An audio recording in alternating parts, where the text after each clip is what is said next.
Well, welcome to Value Stack Podcast. Mark Goodwin. Hey, welcome, man. What's man. going on? Thanks so much for having me. What an honor. Dude, I spent so much time planning this episode out. I completely forgot what number it is. We got lights here. We've got multi-track recordings. We've got the whole thing. We're coming fresh. I figured you would be a good person to start this with, since you also have like an AV background, you know? Yeah. I always happy to spend some time getting the technical stuff together. I'm also, this is my first run around with my setup too. So yeah, it's fun to have the morning with you, figuring out getting all together, and hopefully broadcasting nice and crispy and clear right here. I think, listeners, if you like the upgrades, send us some sats on Fountain so we could reinvest in some equipment and double down. Yes. So take care of these nice lights and cameras. Yeah, they for the fellow over here. Dude, the horror of getting a lens and then it just getting like a scratch or a scuff on it, and it's just like, great, it's ruined.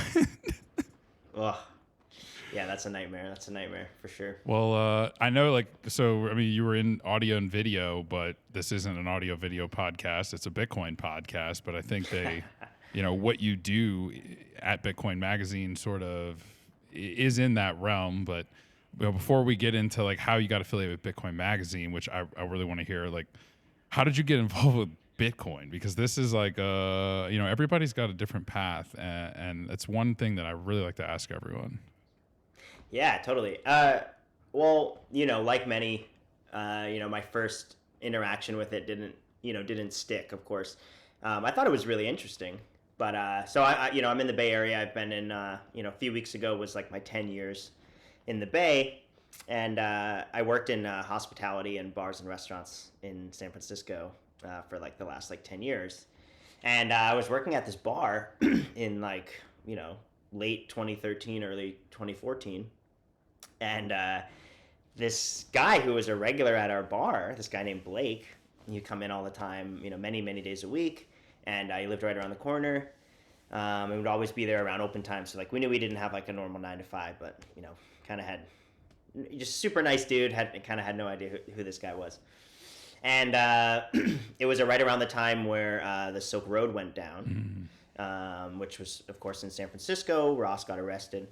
And so actually this guy that was the regular was the gentleman that put up Silk Road 2.0, more or less within hours when Silk Road went down.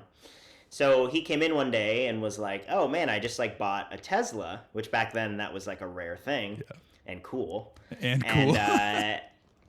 yeah, Teslas are fine, but it was cool, right? And he was like, and I bought it with Bitcoin, like a bajillion Bitcoins.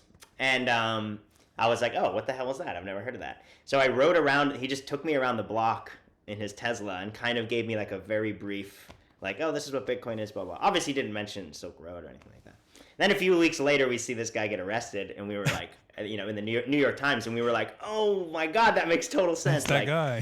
Holy shit. Okay.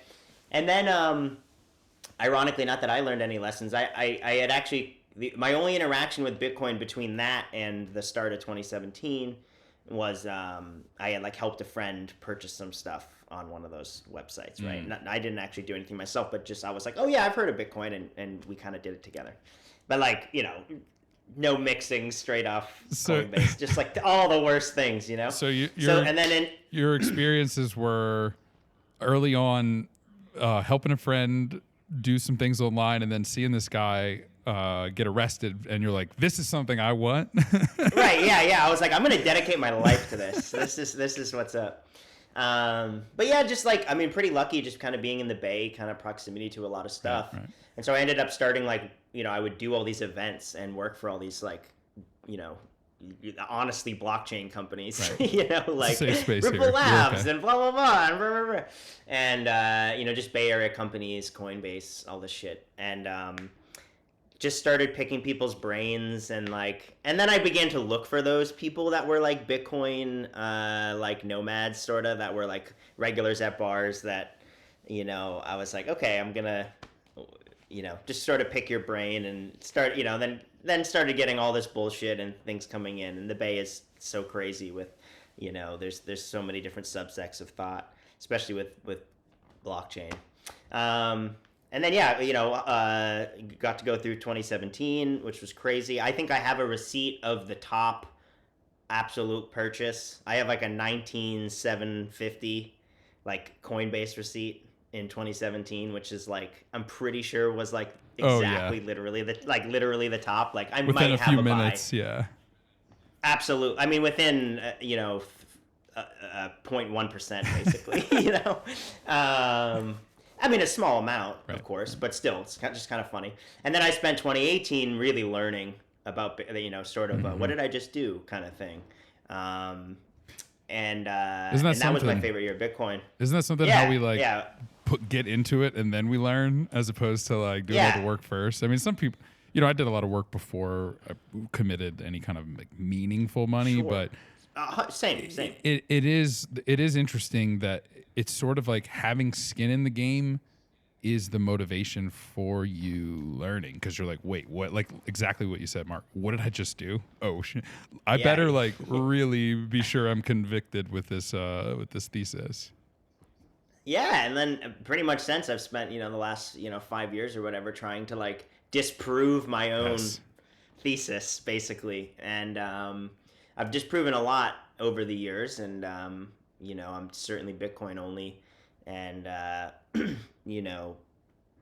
pretty strongly don't see a lot of economic reason for pretty much anything else. Really. Well, I saw you on McCormick, and I know you talked about, like on the What Bitcoin Did podcast, you guys talked about Ethereum, and that was leading up to the merge. Here we are post merge. I don't know. I call it a fork more than a merge, but But the irony is like all these like from a technological perspective, it's impressive that they kind of did this mid-flight, if you will. But it worked in theory. But I mean, you've seen the price action, and what's so interesting, I think you and Peter talked about that, is like they've engineered this protocol basically for number go up now. Like that's the whole point. It's not about security. It's not about censorship resistance. It's not about decentralization. It's about number go up technology. They're kind of ripping off of Bitcoin in that way. But the irony is like since the merge, it's supposed to be a 90% reduction, and here we are with like the prices down 50%. Right. And now we have rates that are higher, and now you actually earn more on a short-term rate than you would yielding like USDC or ETH or something, which is a very fascinating sort of development, literally a couple days old. Wow, I didn't think about that, because like, go back a year ago and you've got BlockFi and all these places offering 8% on your USD coin. Meanwhile, all the savings accounts were literally zero, right? Or 0.25 or negative in some countries. Yeah, and now we've got now it's like, why go and like stick my neck out on all this risk when I can just like get this at the bank? And it's like the risk premium has shrunk so much that or increased so much that it's like you would have to get 30, 40, 50% yield, and it's like, whoa, what are they doing to generate that, right? Like, right.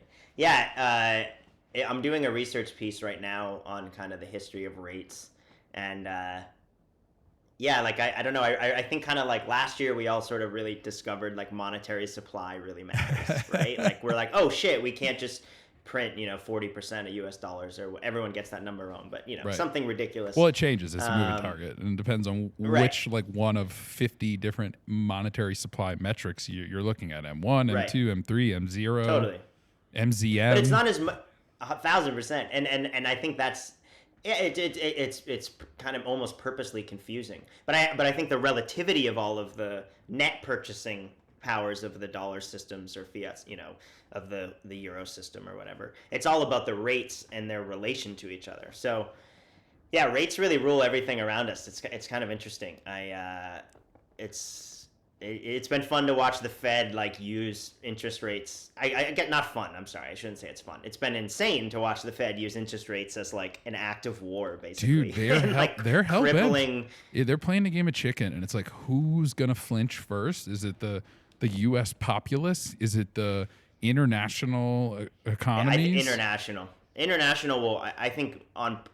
I mean, if you look at it, the Fed policy as sort of an instrument of war, which I know is sort of extreme, but also it's 2022. Here we let's just are. be, We let's are be at honest. war. Literally, Right. we just are. And yeah, I just yeah, I mean, we've completely crushed the euro. It's like 97 cents or something now, maybe even lower. The pound is almost at dollar parity, like literally almost. It's like Wow. a dollar seven or something like that. Like it's below a dollar and a dime, which is just crazy. And I think it was So the last time I remember like the exchange rate, I want to say it was like 120 or 130, like $1.30 per pound, yeah, right?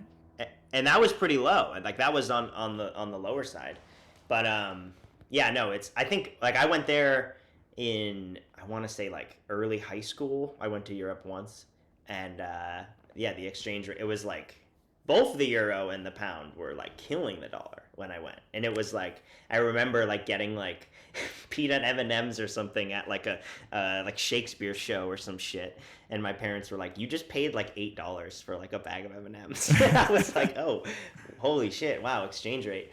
Um, and then I was just there doing McCormick, and literally I like bought like a sandwich, a side, and a drink, like a soda or whatever, and I gave the guy like £5, and he like gave me change back, and I was like, how is this possibly like I live in San Francisco, it's like that's like a $25 thing, Right. and so he gave me change back, and I was like, I'm not taking, I was like, keep the change, and he was like, that's too much. I was like, what are you guys talking about? Like $5 for like a meal and too much of a tip is like insane. It's Yeah, it's really gnarly. it's like that in Colorado too. Like the inflation is getting out of control. Like I've seen. I think I've talked about this on the podcast like a couple episodes ago, where a year. I mean, a chicken is like a lean protein. I eat a lot of chicken, and Yeah. it's been $1.99 a pound in Colorado at the same grocery store since I moved here 5 years ago, and I want to say in like January or February it went to 249, and then like a couple weeks later it jumped to 259, and then it went to 299, and then lo and behold, 339 a pound. Maybe it's 349.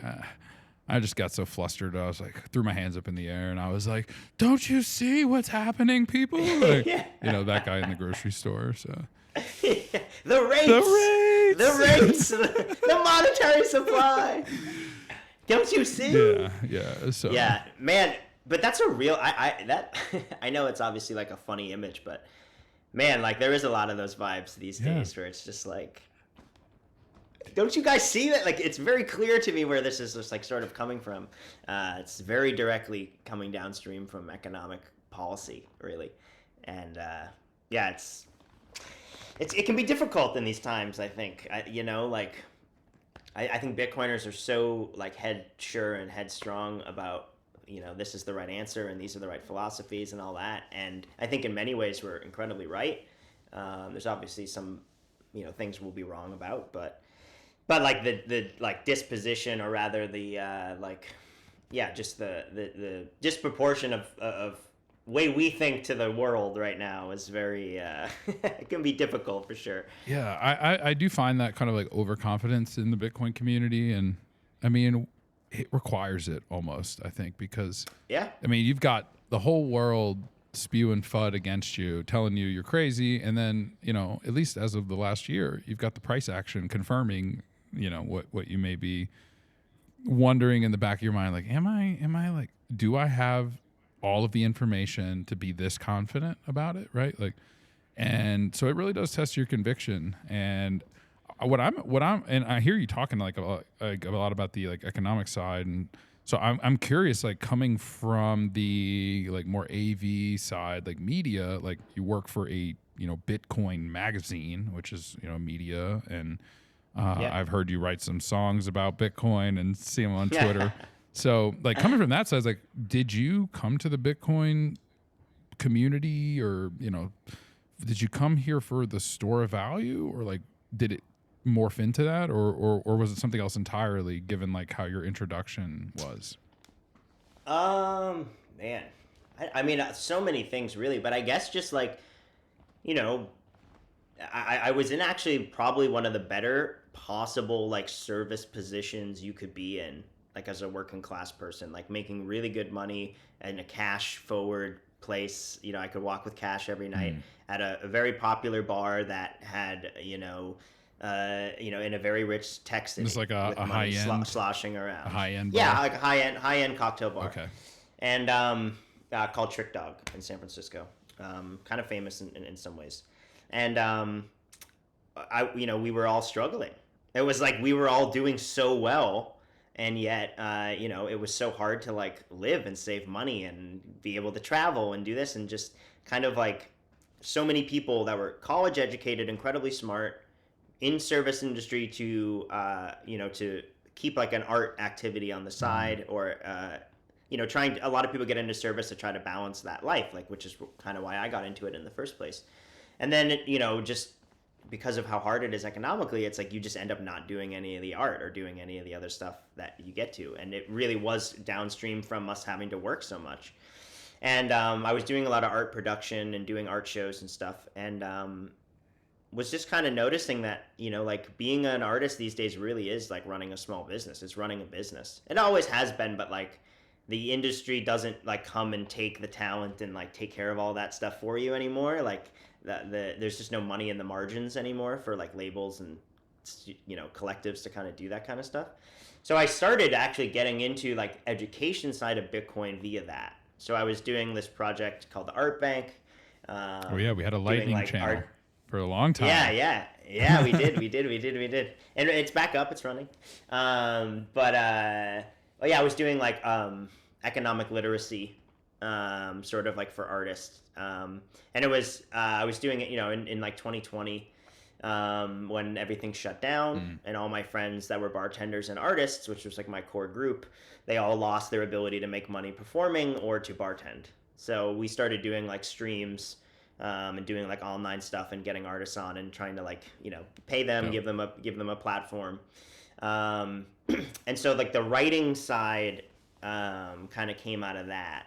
I did like an anonymous podcast on 4chan, a Bitcoin podcast. I did just a lot of writing. I basically wrote a book of just rambling kind of about stuff. And then so that was sort of where I like started to like, okay, I should, if I'm going to suggest to people that I care about, that I know are in a somewhat of a difficult situation, to look into Bitcoin, I should really know what I'm talking about. So then I like built out a 101, and I did like a lot of consulting, and like I would like a lot of friends' parents and stuff, and both my mom and dad are CPAs. They run like a little accounting firm together.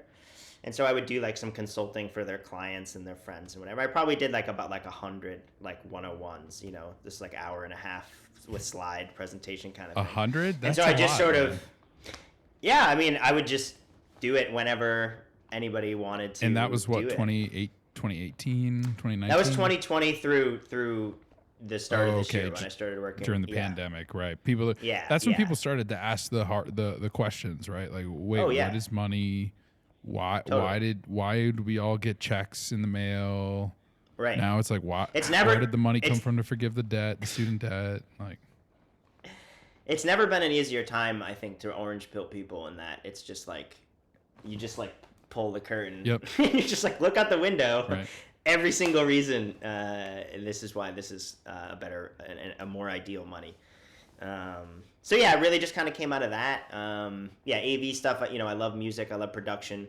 I ended up going back to school in like 2018 for electrical engineering via like music production, which is kind of funny. Like on like the first day of class, one of my teachers like put up like an ASIC chip and was like, "Oh, look, this is a Bitcoin mining chip or whatever." And I went up and asked him, I was like, "Oh, are you into Bitcoin?" And he like would not talk to me about it. Just kind of funny. I was like, "Why would you tease me like that?" Oh, he's got good OPSEC, dude. He 100%, 100%. I was like, "Oh, you're like a Bay Area electronics professor. You probably knew about Bitcoin in like 2012 or something." Yeah, it's like, yeah, exactly. So I went back to electrical engineering, and then that was just learning about the fundamentals of electricity. Really like connected the Bitcoin ephemeral shit to the real world, and that sort of just clicked everything. And then started going to Bay Area Bitcoiner meetups. They restarted after the shutdown, and got to know like CK and P and Q and a couple other Bitcoin magazine folks, just through going there. And then I just wrote a piece called the Bitcoin Dollar, and then they kind of just swooped me up there and like brought me on some podcasts and spaces and stuff, and asked me to write for them. And then maybe like 4 months later or something, they had me come on full time. So incredibly thankful. It's been a wild journey. It's been really fun. Did you go back to like bartending or like the service industry after the pandemic, or was that enough to be like, you know what, I'm done. I'm going in a different direction? Yeah, so I had my like last day bartending on New Year's Eve going into 2020. I was doing this project, the PIN project, and had all these dates set up for like tours to do that across the country. I was working with these like big liquor companies, and then they all obviously had to shut everything down. Everything got canceled.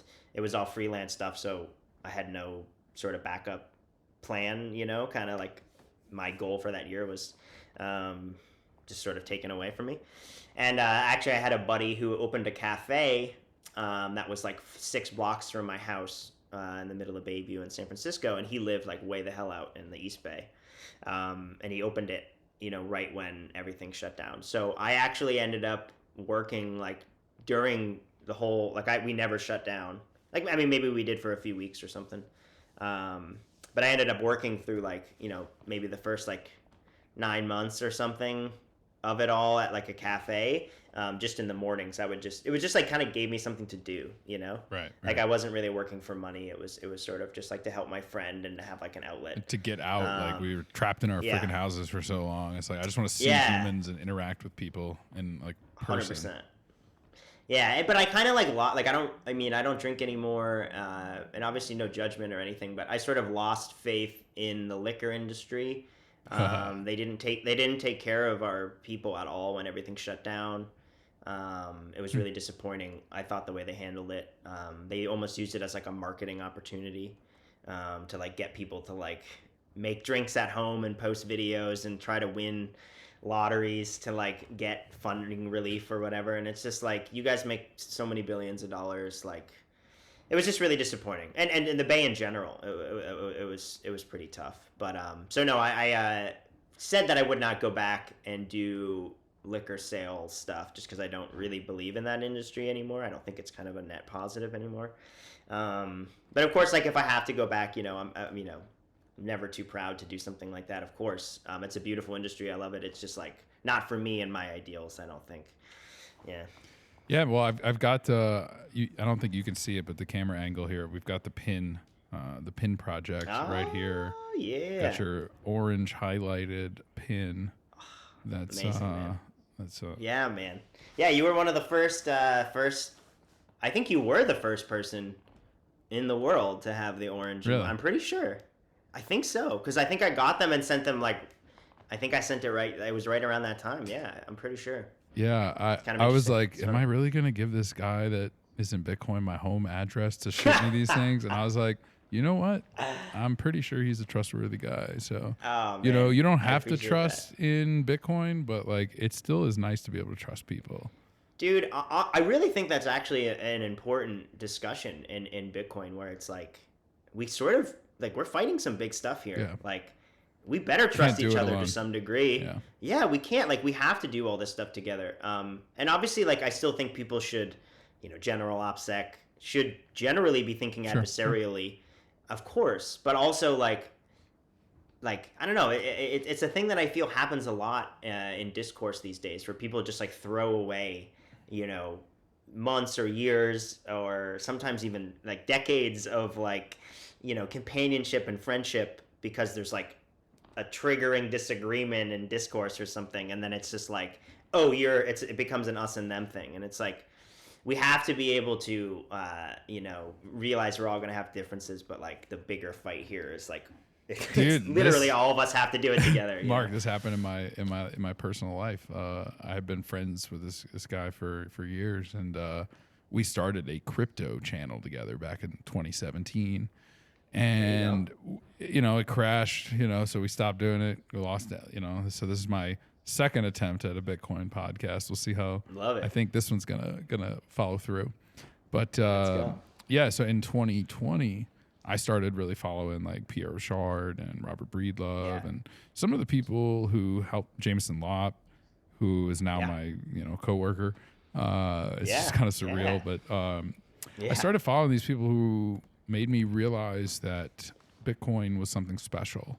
And I had this like falling out with this friend, and it was more complicated than just like Bitcoin, but like it was mounting already, and I was like, look, dude, I'm not going to continue pushing videos out about crypto and altcoins, and I don't feel good about it. Like I don't believe in it anymore. And we let that kind of like fracture our friendship, like, and it's like I think that there is some kind of like happy medium that you can find where it's like, look, like you can believe in something vehemently, but not like let it overtake your life, not like become so dogmatic and like put people to purity tests all the time and become sort of like an asshole, right? Or should I say can I do the beat? There we go. I gotta get one of those, man. That's too powerful. It is, it's too good of a tool. Wait till I put the Janet Yellen clips on later. So there you go. But yeah, man, it's like Bitcoin is it's something that takes a lot of work to understand, and I think that depending on how much of understanding you've got will give you different kind of conclusions of like what it is and like where it, when I first like I thought it was like a technology, and I'm like, oh, okay, well then there's a bunch of them, and then you start realizing, hopefully you get to the point where you realize it's a money, and the point is to get more money, right? That's like the whole goal. So, but yeah, it's. Well, my own relationship with what I think Bitcoin has changed so much. It's like when I thought it was a medium of exchange more than anything, which is hilarious because in many ways that's probably the last thing it is right now. But I heard of it under the context of sort of like, oh, you can use it to like buy. It's anonymous cash, and you can use it to buy, but I never considered it at all of something that I didn't even know it had a cap. I didn't know about the supply issuance, like, in 2014 or whatever. Like I just thought it was like a new Venmo kind of thing. Like I didn't think about the implications of the game theory of it all. And then it became really all about supply issuance. And I was like, oh my God, like infinity divided by 21 million, crazy. And then it's like, no, wait, not really. It's like difficulty adjustment and like this sort of like distributing truth in a public channel in an incorruptible way. Fascinating. And now I've come to only recently, like I think its most important quality is its supply rate, like its supply issuance. Like it's not about the total supply, it's about the halvening, like the ideal money concept. But like, you could say that with Ethereum, like they had like a triple halvening, right? And like, but it compromised other principles though to get to that though. So maybe that's it's like a mathematical triple halvening that can be changed, as opposed to sort of a that's a great distinction because Bitcoin's monetary policy has been set in stone since day one, whereas Ethereum's has changed many, many times. Hopefully for it stays at this point, right? Like it seems like they want to keep it as it is, but I really don't think we'll see any. The only change I think we might see that would affect Bitcoin's monetary policy, and it's almost sort of in a cheeky way, is I do think possibly we could shrink the block size, maybe. Shrink the block size. Increase. Yeah. That's the only, like a soft fork down. That's the only way. I don't think we'll ever have another hard fork outside of, the necessary, sort of the quote unquote Y2K bug, the bit overflow thing. But other than that, like, I don't know if I see it. I don't know. We could totally see crazy changes. I just like seeing the way the community is developing and really grokking harder and harder about if we even want base layer transparency. If we, the more I think about Bitcoin in sort of this like Nashian ideal money orientation, it's like, I think eventually most users will be priced out from the base layer, like 99% Yep. of users Yeah, of Bitcoin. that is like the In which settlement case, institutional layer. right. And in which case it's like, okay, yeah, I think we want transparency there. Like, we want to be able to see all that. It's kind of interesting. When I've always been like censorship resistance, privacy maxi, free speech, boom, and But it's funny. It's actually the more I think about where it's going, like in 100 years, and post issuance, what does that really look like? And it's like, if a Satoshi gets to the price point at which we think it like could eventually, when things get really insane and maybe outside of our lifetimes.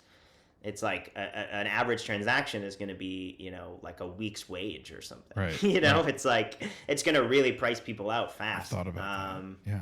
It's like Lightning is the percentage based fee model is really the only long term, user to user, like retail type of medium. I mean, even at 1 sat per byte, right? Like the lowest you can go, if you got like, if sat's like if it's a sat equal dollar, or even 1,000 sats per dollar, you start getting into like several dollars of fees. And so dude, it's got, I mean, that's actually was one of the hangups that I had before realizing Bitcoin's scalable future was that I was like, well, it can't scale. Like either the blocks are too small or the fees aren't there. But when I started learning about Lightning Network and Jestifer, I think you probably met him. Oh yeah, BTC++, yeah, very smart person. He taught me so much about the Lightning Network in 2020, before he started Amboss and all that. And man, I was just like, oh my gosh, like I see it. Okay, yeah, this thing can scale, and like this is exactly how it's going to play out. Like Coinbase and Binance and Custodia Bank and all of these, JP Morgan, they're going to be the ones settling on chain, and they're going to be paying a buttload of money to do it, but it's still going to be far better than like FedWire and all this stuff, right? And then you'll have like kind of like your middle tier where it's like Lightning node operators, or maybe those are the same parties, and then you'll have your like end users that will use either custodial Lightning or hopefully run their own nodes. And only the early hodlers, man. Only early hodlers are going to have, keys on chain, base layer. Yeah, that's like a privilege. You're completely right. I mean, mathematically, I think it's like almost I think it's an impossibility. It's 11th grade math, like Greg Foss says. Yeah. To have like over 1 billion people owning UTXOs, it's like that's not possible. Yeah. Actually, with where we are now, and we have 10%, 9 point something percent left to go. But this is where it's really about that rate. It's that halvening that gives the whole world access to an ideal monetary rate, which is a total game changer that cannot be corrupted. It's such a total game changer now that I really understand that rates really rule everything. It's like, oh, we can have ideal money that allows 99.9% of its users to see how the 0.01%, mega elite users, interact with each other. We get to see that layer, see that transparency for the very powerful.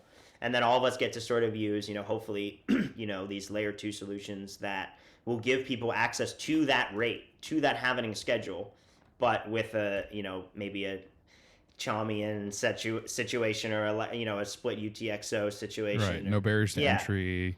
They don't have to go buy a hardware device. That's like what Block is working on their multi-signature wallet. Obviously, competition with Casa, but Square and Cash App, like if they've done one thing exceptionally well, it's get the user experience down. Yesterday, I had reason we postponed this to today was because I had some guys coming and putting in a new oven yesterday, and they were about our age, probably like late 20s, early mid 30s, and we're working like hardworking guys at Home Depot carrying this heavy ass oven, right? So. And I was just, and they like saw this equipment that I was like prepping, for the podcast. Right. And they were like, "Dang, dude, what you do?" And I was like, "Well, I work for a Bitcoin company, but like this is all for a Bitcoin podcast." And they were like, "Bitcoin?" And I was like, "Yeah, you know about it?" And anyway, I was telling them, I was like, "Yeah, 21 million, like everything to buy, like you can't print more of them, unlike dollars." And then after they were done, I was like, "You guys got any Bitcoin?" And they were both like, "No." And I was like, "What's your Cash App?" And they both had Cash App. And within 1 minute, I sent them both $10 worth of Bitcoin, which is like 50,000 sats. And they were like, "What's a sat?" And then I explained the sat. And I was like, he's like, "When should I look at this?" I was like, "A few years from now. Don't look at it in the next couple months." Yeah. But point being, That's the amazing, Cash App, dude, like it was so easy to onboard these people. Now they got Bitcoin, right? And like it just, I wasn't like, download Strike. I wasn't like, here, get this Blue Wallet app. It's like, no, it's just like, oh yeah, what's your Cash App?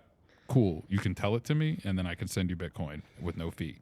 So yeah, there's a lot. I really think that the next group of Bitcoiners is coming in are going to be logical normies that are just like looking for a new thing, like just separation from money and state basically. And I think tools that help onboard people in a really fast way and get them access to that ideal money is super important. I do think there's a lot of really cool companies. Like I'm really excited to see how that grows out, because it would be really cool to have alternatives like that have that ease of use, but without the KYC and with like it would be cool to get there. I don't know if that's really a reality in the States. It's not, with the way man. regulation is looking. It's not. KYC is not going away. It's a shame that that's the case, but it's not going away. It's not until something breaks. Like we have to have like a tipping point. Yeah. Something like that. But yeah, dude. So should we shift gears, talk about Bitcoin Mag? Yeah, man. Would love to. Yeah, we're just finished up the Orange Party issue, which should certainly be at least announced, if not, I don't know when this will be coming out, but it should be should be announced. And if it's not, it's cool. Just go for it. But we're doing a Q3 release that's going to be themed on the political world and Bitcoin, coming to a head here. Sort of the Americans get ready for midterm elections, and they've been doing them, but the big national one is on the 8th, and just how these worlds have collided, and probably will be intertwined. The Orange Party. Like the red, blue kind of. Okay. Exactly. Right. So, for a lot of us that, see this dichotomy as like a purple party kind of situation, it's kind of perfect, sort of the mathematical opposite of this purple color would be orange, which is kind of cool. So we got this really beautiful, orange Pantone theme kind of running through this really nice color. We print everything, with Pantone in Canada. And it looks really awesome. I'm really excited. The editorial is crazy, very all over the place in a really cool way. Like I took it very seriously doing a political editorial, and just like there's so many thoughts and worldviews and thesis, and functions of power and structures of power. It's high stakes too, man. Like this is likely the politicians who are interested in Bitcoin, they'll be more inclined to read. I would expect this issue. Yeah, I'm pretty hopeful that it will get in a lot of hands of people that sort of should read a lot of the stuff in there. I think will be really helpful. So I'm super excited. It's like I know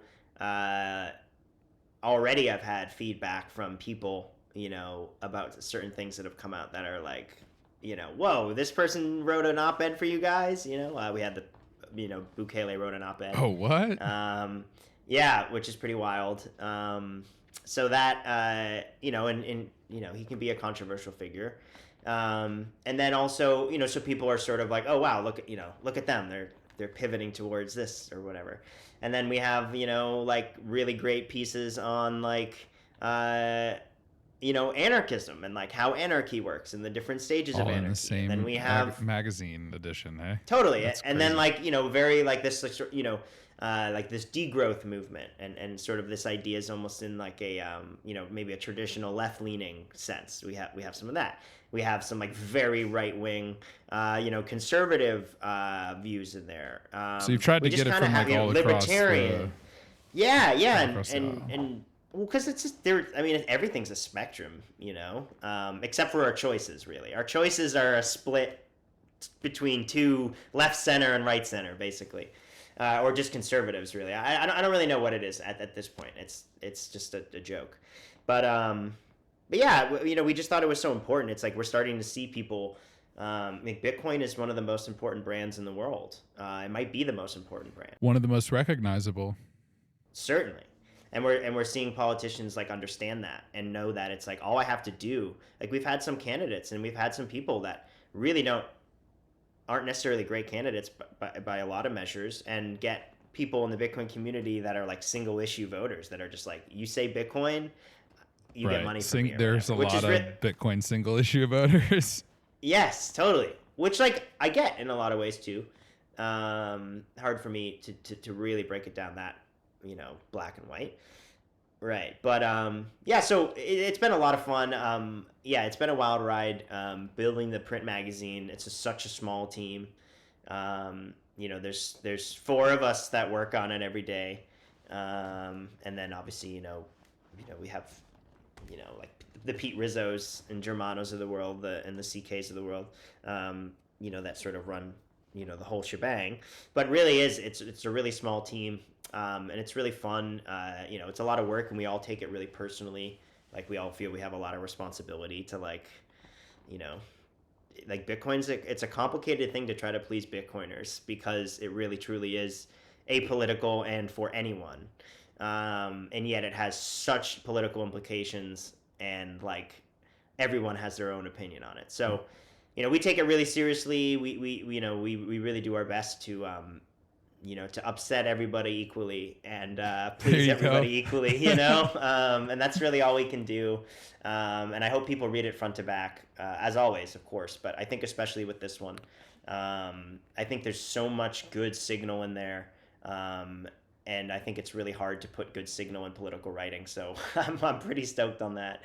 And there's some like controversial shit in there too. Like there's a great piece by Jamie Catherwood about, is regulation actually like let's look at how regulation in the markets, like, has it actually increased the amount of money the average investor makes, like when we close all these bucket shops up and all this stuff. So, and he makes a case that it is positive for investors, which is really interesting, right? We're all about free market capitalism and anti-regulation and all that, but when you actually break it down historically, like the U.S. investor has done better with slight regulation than we were doing before, which is still, obviously, the regulators are in bed with the,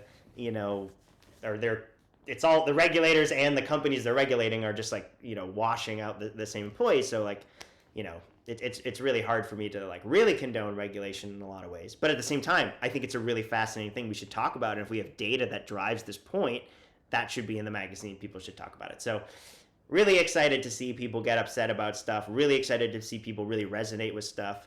It really is kind of a, it's a magazine for everyone, politically homeless, lefties, righties, people that don't give a shit about American politics, everything across the board. So yeah, I'm really stoked for it to get in people's hands. And when is it, the Orange Party edition? Right? When is that coming out? Yeah, so it's our Q3 release. So imminently it's being printed, and it will get to subscribers first. Yeah, exactly. The covers printed right now. The pages are getting going, and put a bunch together.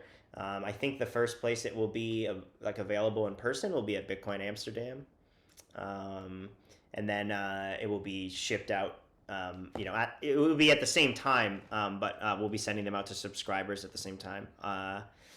And then it will be on bookshelves, probably like Barnes and Noble, Indigo, a couple other places. I believe like a couple weeks after that, they end up doing. They do the prints in two. They do like batches. Subscriptions and then like the distro. So man, the physical magazine has like it's apparent that it's a very different sort of low time preference approach to content relative to the website. And this is my kind of interpretation of it. Like Bitcoin Magazine, the website puts out a dozen articles or more a day. Yeah. And it sounds like, and especially like going off of the, comparing to the censorship resistance magazine that you all put out in Q2, it seems like it's a very thematic. It has more of like a cultural aspect, and it maybe is not so Bitcoin bias, because it seems like Bitcoin Magazine, the website, is like Bitcoin. It's like, why is Bitcoin good, right? So Right. I like this sort of more complete story kind of theme to the content. Yeah, I really appreciate that, man, a lot. Because I agree, and it's not because I think we should differentiate from the online because I disagree with it or anything like that. It's just like It's just different. we're a completely different medium. The BitcoinMagazine.com is such a fast moving.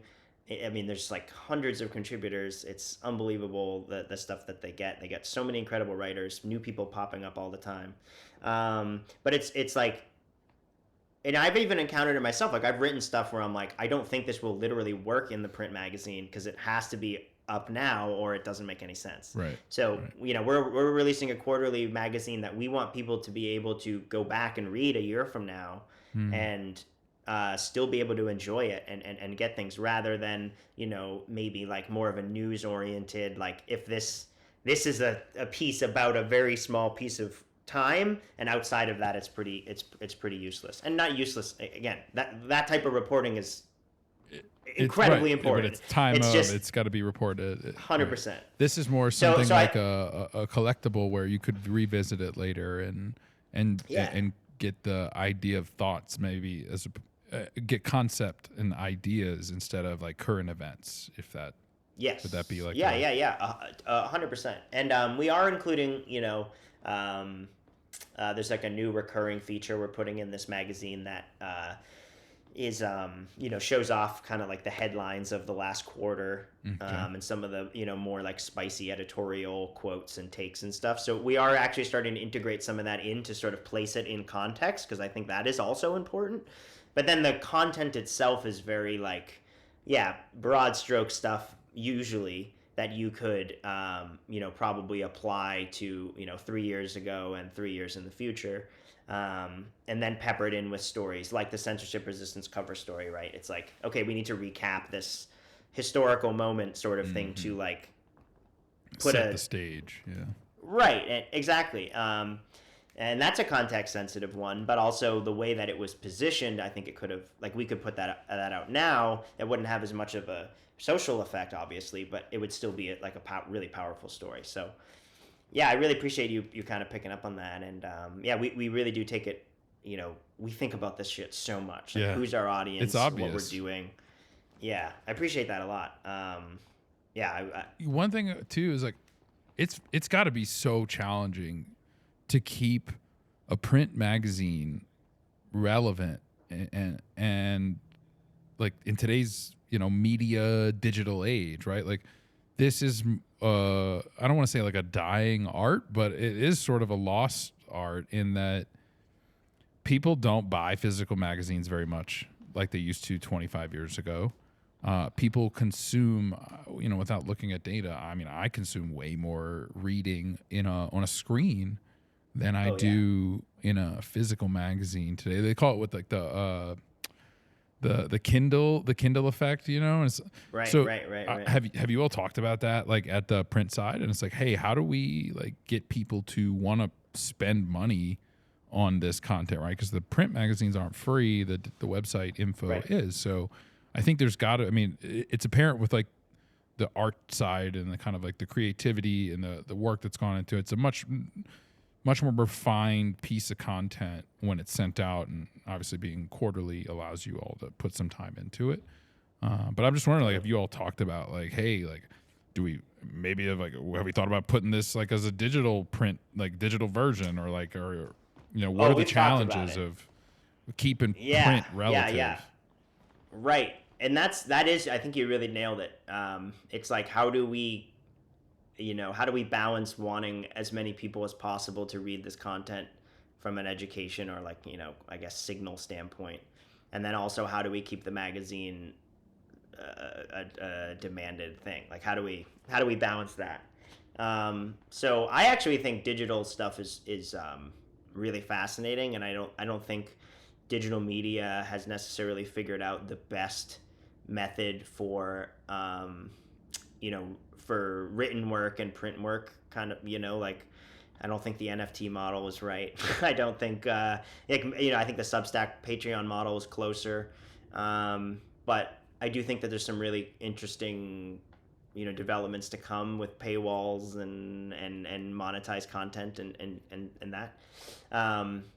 And so I'd love to be a part of that in many ways. But I think for the moment, we're really just focusing on getting the print process really locked down. Again, really small team, and this will finish up our year, which was like our first 4.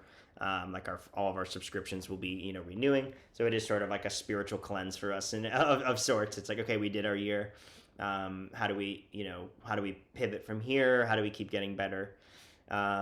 So I would imagine, we've started releasing articles online. Like the cover story of the last one was up, within days of the announcement of the magazine, and I'm pretty sure we will do that in some way, with some magazine articles coming up. But in terms of like the actual PDF, like the whole thing being made available or anything, I don't think we have any plans to do that at the moment.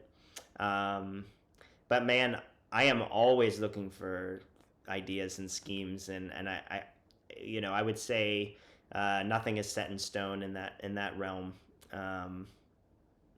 Yeah, it's gonna be fun. I think the company is really growing in a lot of ways. There's a lot of and the culture is growing in a ton of ways, really, right? Like if Bitcoin's doing well culturally, we're doing well culturally. That's the way we sort of have our whole setup. It's all based on contributors. That's really our lifeblood, So it's exciting. I'm really looking forward to breaking out of this bear and me too, seeing everybody what they built in this last year, which I really feel the magazine in many ways has been. Maybe we're not coding. It's a work of art, man. I need to get. Yeah. I've got in the shot here. I've got a couple of my favorite Bitcoin books, and you've got the Pin Project, right, sitting on top of it. But I need to get that. I need to get some of those because I've seen them and they're like a piece of art, man. Like it's something that I would collect. Similar to like I'm sure Citadel 21. They do that too. Oh yeah. I think doesn't Joe like 1,000%. work for? He does both of that. Yeah, so. Or certainly was a big part of it for a long time. Yeah, 100%. Well, I mean, yeah, no, they do incredible. So. Citadel 21 is really beautiful, incredible. But yeah, I would say we also look at it as, as much an art magazine, as much education, as much. Dude, it's a cultural. Journalism. What is that? 20 Citadel 21 says it's a cultural zine, right? And I think Bitcoin Mag. I mean, without obviously can't use those exact words, maybe, but like. It is the physical print, the print versions to me seems much more sort of that like, hey, it's your quarterly update on Bitcoin culture and like what's important and what's going on and what's occupying the mind share of most people today. Totally. Would you say that's like a fair? Yeah, and it's like, hey man, like eventually we're all just going to be wearing T-shirts and shit that just basically says money on it. Right. I was like, I hope I'm not wearing. I hope that one day wearing a Bitcoin shirt is as absurd and as as wearing a dollar shirt. It's like, dude, exactly. What kind of tacky mofo are you? Right. Like, what kind of motherfucker are you wearing that to the club, dude? Come on. Believe that. Exactly. And so I think like that was something I talked about kind of. We sort of discussed like even in my interview talking with the company and whatever. It's just like. I think that you guys have such a powerful brand. You're doing really cool things. I think it's important to like include all of these adjacent communities and stories and worlds now and really do that like before we just become Money Magazine, and we can sort of like build up. So I'm really excited to see how like our visual content. We just did live journalism in Oslo of the HODLNOT fake Toshi trial, and like that was really exciting. It was cool to see like on-field reporting, in the Bitcoin space. That's like kind of cool. So we have a lot to grow into, but I'm pretty confident in a lot of the people there that they got the right ideas for where it's going, and my team especially. And I don't say that in a authoritarian way or anything because they're not. We all work together. We don't tolerate authoritarians. Yeah. No, and I just don't have. That's not how it works. We're all work together. But just like that team in particular, it's shout out to Joe and AB and John just like really, really passionate. I would say we all do this really for the love of the game, Right. more so than anything else, which is cool. It's exciting to be, with like-minded people that are like, this is important, and not in a self-important way, but like we have a responsibility. We should take it seriously, and we all feel really lucky to have the platform. So yeah, it's a great time, man. I really appreciate the checking in on and talking about Bitcoin Magazine, because it's a huge part of my Bitcoin experience, and just a huge part of my life right now. It's like those are the people I talk to. Dude, I left the financial industry to join Bitcoin. Started working in Bitcoin industry in April of 21 when it was like 60K, and holy crap! Talk about like a humbling lesson. I'm like riding high off the bull market, and I just left the industry wondering like, is this a good idea? And then like everything just started falling into place. And I was like, oh my gosh, it is. It's all falling into place. This is where I'm supposed to be. And then, but like it would be foolish of me not to take that same approach today. So totally, I have handled quite a roller coaster of last year working in Bitcoin and starting, right? Like I felt like the rug got pulled out of our industry right when I joined, and totally that has been humbling. But dude, I can tell you, I think the same way with the podcast. Like it's like this is a art thing for me. This is like a creative outlet. Like I think I barely cover the hosting fees of the website with like advertising and right. Not to mention the equipment and all, and and now I can do things like this. But I want to be clear. Nobody needs to thank me for what I'm doing. Okay? I'm honored to be doing what I'm doing. That's it, Alex Jones knows. He's got some crazy clips, but that's a good one. And so man, okay, I can reveal this, I think. We were going to interview him for the censorship resistance issue. Oh, that would have been a great and talk to him. I was going to go down there and talk to him, and I was very excited for that.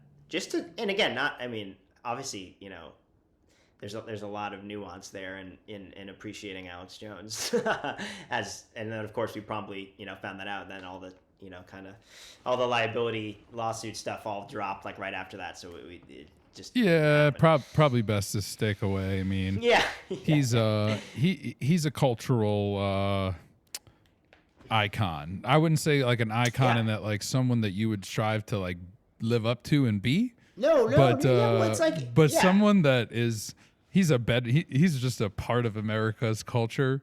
100%. And the culture is changing. yeah. And he's calling out on it. It's like the word based or whatever. Yeah, it's like, he's based. Based doesn't mean good necessarily. Right. Like I'm not gonna say I know what based means, but it's really hard to define. But one of the most important parts of the definition is it's like you can be really based and not good. And not it's right. entirely and not likable and not exactly. But there are some based badasses though. Oh my God! Like Jameson is a base badass. Like absolutely, Hopefully he watches Value Stack and he heard me say that. So I hope so. I can send it to him in Slack. And he's been learned so much from his writing. Yeah. And, there's a lot of base badasses out there. Who's some of your favorite like content producers, writers, authors, speakers in Bitcoin in the space? That's a good, I was sort of like, I was thinking about this the other day, like who are the people that I like always read? Mm-hmm. And it's like, it moves around so much. But I think Andreas was sort of my like first really big love as a teacher, which I think a lot of people that's true of. Right. Yeah. Like 2018, like I went to bed listening to Andreas like basically every night, just such a great teacher.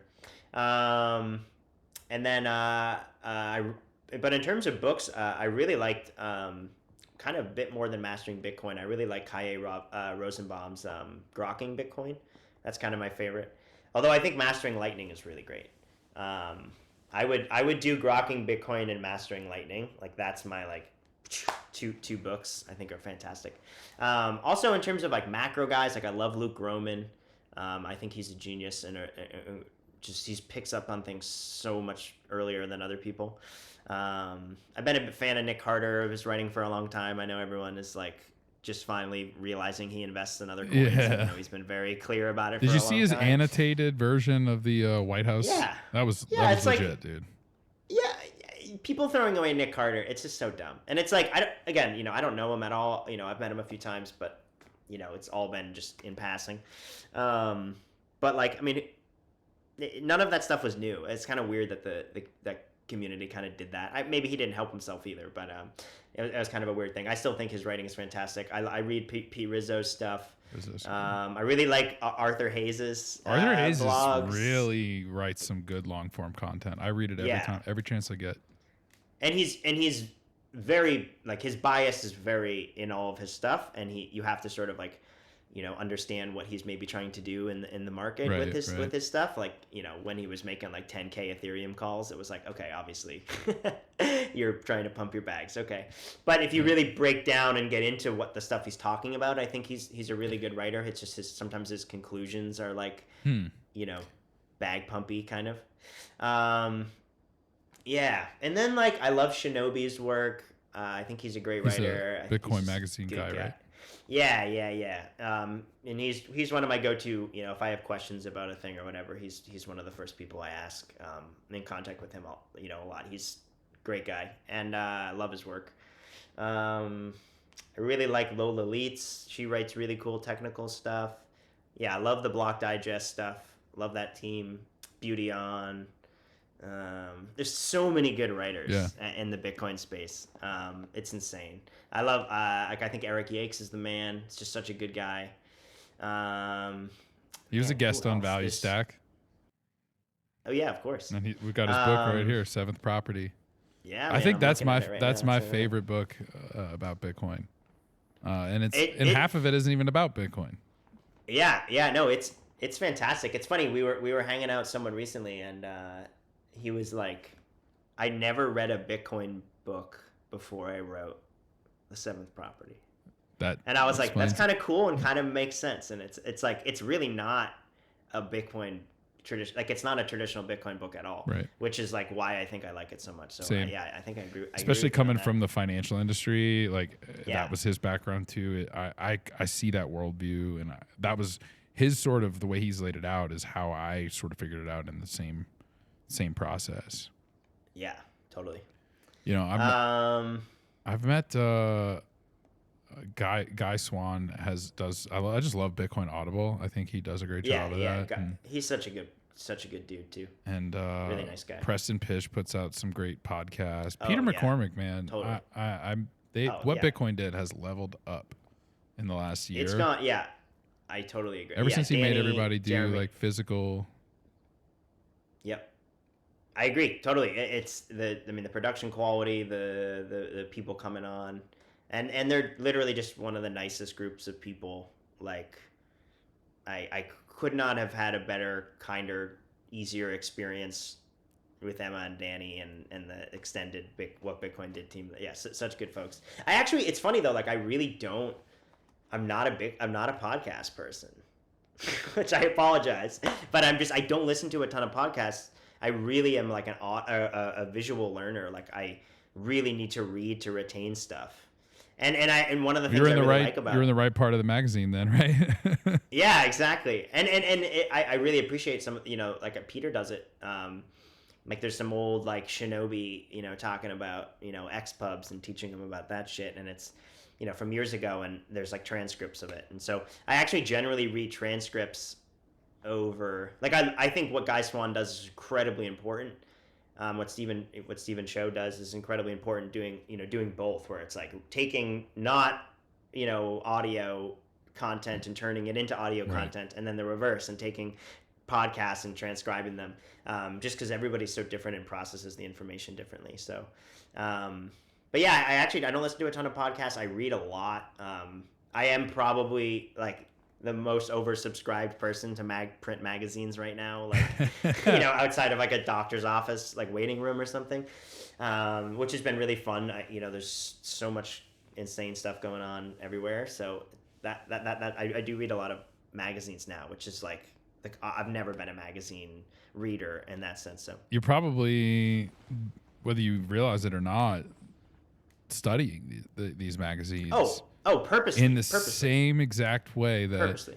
ever since I started doing Value Stack podcasts, I've started watching so many podcasts and started taking notes on like what's the frame rate, what's the lighting, where are the lights, what's the bit rate, like how often do they change camera angles, like it's a study exercise, in a way, and so I would imagine it's got to be, at least to some degree, like you were like, hey, how can I make my magazine that I'm playing a huge role in better? Let me go look at what's already successful and I would say not even in some way. I would say like in the whole way. In the whole way, yeah.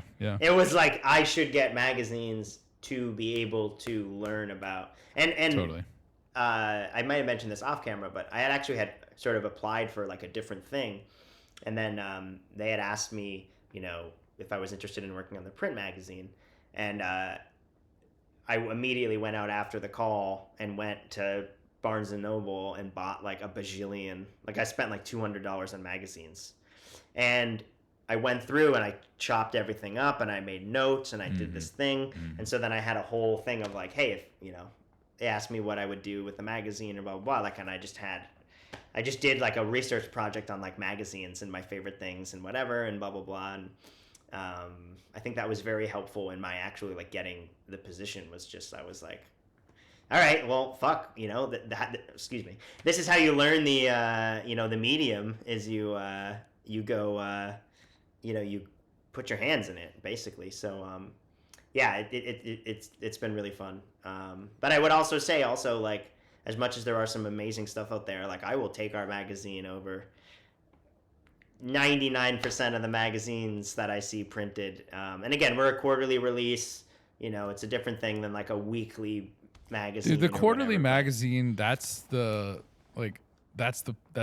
optimal cadence of release, I think. It's like you get, because I don't want to buy a thin magazine that they put like a few weeks in, a few days into, and then they like recycle the story. No, like some of this quarterly is like, all right, this is like something we've spent months on, and is something that hopefully the quality will be apparent in that. Like I would be okay with purchasing it and perhaps collecting it, and revisiting it later on as it's intended. Totally. Oh yeah, 1,000%. And like the magazines that I get, that I sort of study or whatnot. I mean, I don't keep, like, it's rare when I'll keep, like, I got a couple like Scientific Americas, and there's a couple like, okay, I'm gonna keep this one, Foreign Affairs. It's crazy, a really cool essay thing. But a lot of, I recycle them all. It's like I don't keep a collection of Bloomberg Weekly. Like, no offense, Bloomberg does great stuff, but it's just not. It's not meant to be collected in any way. Right. Well, it's daily. I mean, it's not even daily. It's like hourly news cycles on their website. Yeah. I mean, but it is really impressive though. Like, because I know how freaking hard it is to deliver a print magazine and get content in there and edit it down and whatever, and then I see like this weekly magazine and I see stories that are like, it's like this happened 2 days ago, right? And they've got, and it's like printed and it at my house, and it's just like, how is it? I mean, maybe not 2 days, but like less than a week, and it's like I'm reading about the interest rate that was hiked up or whatever 5 days ago, whenever this was, and it's like, I remember I like took a picture of it and sent it to our channel and was like, can you believe this?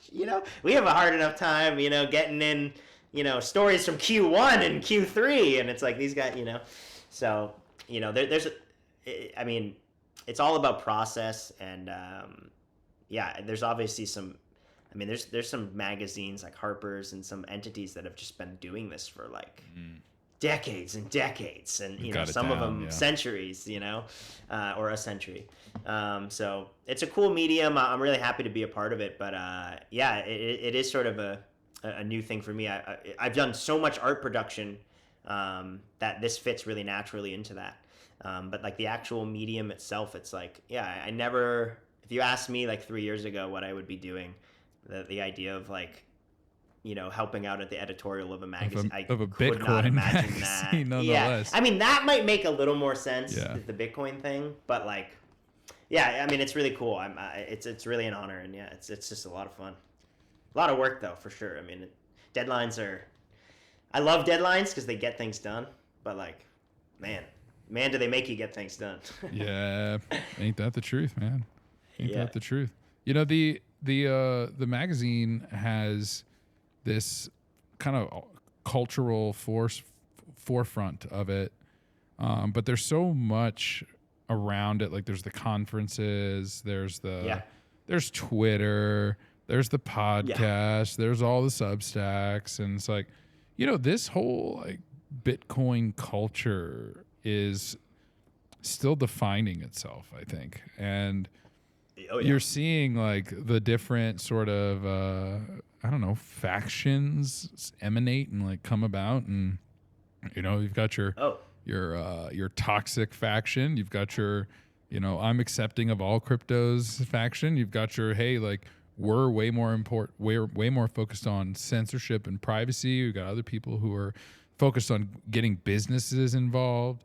It's like it really is such a diverse set of actors, and then not only that, but it's also such like a diverse like approach. Like there's so many different angles that you can come into Bitcoin from. Like mine was economics, right? But yours is like more of the art side and editorial, and here I am like trying to, you know, make that my new angle, like working on the podcast, right? It's like, so I appreciate I mean, dude, I spent so much time getting all these lights and like the microphone. Like, I appreciate just the level of detail that, because it's like what you don't see that is so painstaking to make sure you get it right.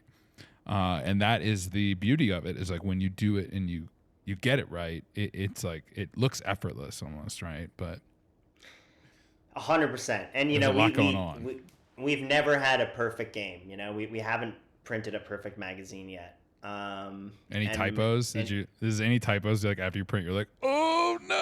Oh yeah, yeah. It's with a magazine happened. that long, it's got to be right. Yeah, I mean, this upcoming one is like, you know, 50,000 words. You know, I mean, it's like a book. Right. It's the biggest one yet, significantly. Not longest page wise, but it's other ones have more dense. Pictures. The other ones we've had it like it will be exactly the same length as the last magazine. It's just there's just more dense. There's more text. Yeah. But yeah, no, tons of work behind it, and we have not done a perfect mag yet. So I don't know if that's even possible, but I look forward to. We always chip away at it, you know, and get it tighter and tighter, and learn, you know, because we're building, you know, entirely. It's such a small team, and now we have a pretty big distribution, pretty big readership, and people really seem to resonate with it. So hopefully we can just keep getting better. Yeah, man. Okay, so we've been talking about like all of the work that goes into the magazine and the kind of the beauty behind the scenes, and Bitcoin reminds me of this in how to the surface it's like it's, you know, it's a very straightforward thing. Like it's just like it allows you to send and receive money, right? But behind the scenes it's exceptionally complex. Just like, you know, an orchestra, or just like a magazine team, or just like a podcast production team, or just like a basketball team playing. So my question to you is, given that, you know, you understand kind of how the sausage is made with media, and you've done the work to understand Bitcoin, how do you think, and this goes for really all things, but Bitcoin, of course, maybe in particular, it's like, how do you think that understanding the inner workings of something, or like understanding the behind the scenes, like how does that affect your appreciation or amazement for it? Because I could see how there's a certain level of like mysticism. It's like, oh my God, it's amazing. I don't understand how it just works. It's just, it just does. It's just magic. But then at the same time, I could see that there's a certain level of appreciation for like the amount of work and like really knowing the level of detail. So I'm curious, like how your level of understanding of how something's built, how something's made, how it works, how does that affect your appreciation or sort of viewpoint of that thing? Oh, I mean, I am kind of an obsessive like learner of like how people did things. Like that's always been, I went to school for music initially, and that's always been kind of my biggest passion my whole life. And like, I love reading musician autobiographies. I love reading biographies. I love reading interviews, listening to interviews, and then like finding their own threads and like, oh, they picked up this idea from this person, and then I get into that person, and then I find that, and I'm on this like trend, right? Like I've been on this art, like kind of composer, producer, like book, like path for like 3 years now, where like I continually get a new book, and there's someone that they recommend a book and that, and then another, and it's gone, so far, and so I think yes, that's a huge part of. I think it's very important,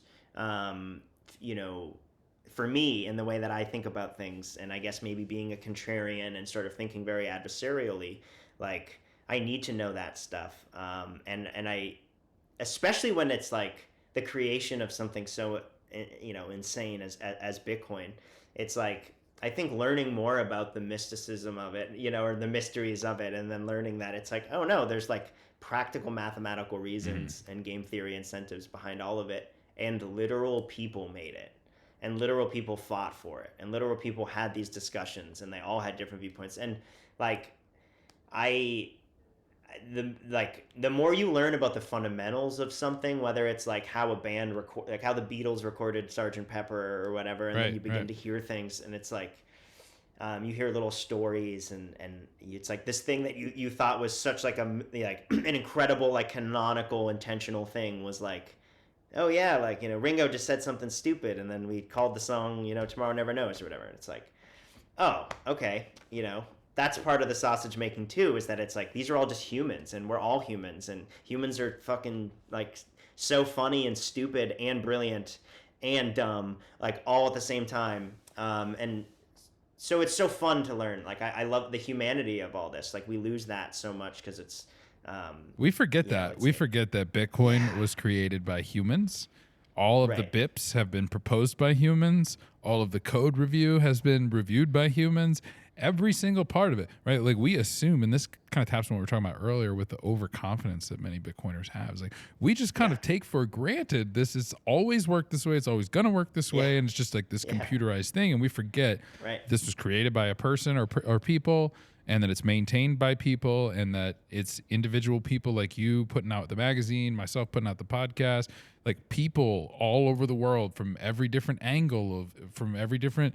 We're talking about environment, we're talking about music, we talk about, economics, like it hits all of it, right? It hits all 100%. Of it, and it hits people all over the world. And so it's like, it really is not as it's like, I guess I would say that's why they call it the rabbit hole, right? Like, cause it's just so deep. And once you get in, you're like, oh, I didn't even realize that this like also affected this. And like, that's the thing. It's such a multidisciplinary thing. It's like you can get into it via being a tinkerer. You can get into it being an oil and gas guy. You can get into it being an electrical engineer. You can get into it being a computer scientist. You can get into it being a fucking gun-toting, excuse my language, a gun-toting gold bug, libertarian. You can get into it being a like socialist libertarian environmentalist. You can get, it's like, or an artist, or a cybersecurity expert, or a Second Amendment, First Amendment fighter, or whatever. It's like there's so many reasons to get into it, so many reasons once you're into it to stay into it, and I really think that's going to be a huge advantage. Like again, getting back to that logical normie thing moving forwards, it's like there's no wrong way to get into Bitcoin. Like there isn't. It's like for whatever reason. Thinking that BSV is Bitcoin. That's the wrong way to get into Bitcoin. Okay, sure, yeah. It's the only way to make a mistake. Bitcoin for Bcash, at the height. Don't of the call it Bcash. Wait, I got a Roger Ver clip on here. He's like screams. He's like, dude, I'm gonna rage quit this interview and leave. Oh yeah, with John Carvalho. That's one of the funniest interviews ever. Oh yeah, man. Bcash. Yep, that's it, dude. Bcash. What a legend. Yeah, oh man, really there's so many good people in this space, man. People like Bitcoiners get like a bad rap a lot of times, like culty or toxic or just crazy privacy, you know, freaks. Or man, you know what? I've met some of the best Yep. people, like quality Yeah. of words, that like quality of like when they speak, they mean it. Yep. Humility, and like when they approach you, they're like not trying to put up some front and like make you think there's someone Yep. they're not. I mean, look, we all are humans. We all have to integrate into society in whatever way we deem best. But I do feel like when I'm around Bitcoiners, it's just like the guards go down, the wall goes down. It's like, yo, dude, if you've gotten to this point that like you understand that the money's broken, if we can have that in common, then there's probably so many things that we can just kind of cut to the chase and like just be real with one another on. I love the dropping of the guard analogy, because that's exactly how I feel, man. It was especially with lockdowns and everything in the Bay Area just being like so polarized. Like having a community of people to just be able to be myself around is like, I'm so thankful for Bay Area Bitcoiners. I mean, it led me to my job and a lot of other stuff, but just really as like friendship and community, it's like the people I talk to the most every day are Bitcoiners at this point. And there were people that I literally talk to every day. Literally, I don't even know their name. And that's P awesome. and Q. And it's like, and they're I consider Right. these NIMs my friends, Right. really. And maybe they don't, but I think we do. I think we're friends. And yeah, the community is like, as much as we're having this like identity crisis on the surface level and everyone's writing their maxi blog posts and whatever, like I really have never had more faith in Bitcoiners. And like, you know, I think there's this new generation coming up, maybe not new, but like they're taking up like leadership roles in the community. And like, you know, the BTC plus people, Nifty and Sakamoto, and their crew and the people that are in that crew are like so incredible and giving of knowledge and just like such beautiful people. And like, you know, I did like a hackathon there, and just like Justin Moon and like Cody, and just like there's so many brilliant teachers. And there's a really golden age of Bitcoin education, content, community, conferences, like all this stuff that's coming up. And I don't mean this in a just because that's so interconnected to my company's mission, but I really mean that, you know, from my heart, that I think we're hitting this golden age of all of these things, of community, education, access, tooling, and hopefully, you know, discourse methods and rhetoric, and coming, you know, being able to, you know, we will never all agree on everything. Maybe we can agree upon Bitcoin, like Nakamoto consensus, but really other than that, you know, we're always going to have differences, even people that are so aligned. So I'm excited. I think the things that Bitcoin are going through is really you know, like a canary in the coal mine for what the world is really going through. And Bitcoiners kind of, you know, maybe we get the price action first as well. Right, we get the right. drops before the. I hope, man. Yeah. I hope. I don't know if I can stand another 75% drop from already being 75. You know, I mean, I can. I guess we'll find out. Of course, yeah. I mean, I'm prepared for it, but also I don't want that would really suck. Yeah, I actually, you know, knock on wood, but I actually think the bottom's in. We're going down. I know. Heard Everyone it here thinks first. I'm insane. Everyone thinks I'm insane. I think 17. Wait, who was it? That Somebody said there's two types of Bitcoiners. You either think it's going to 0 or you think it's going to 12K and then going back to all-time highs.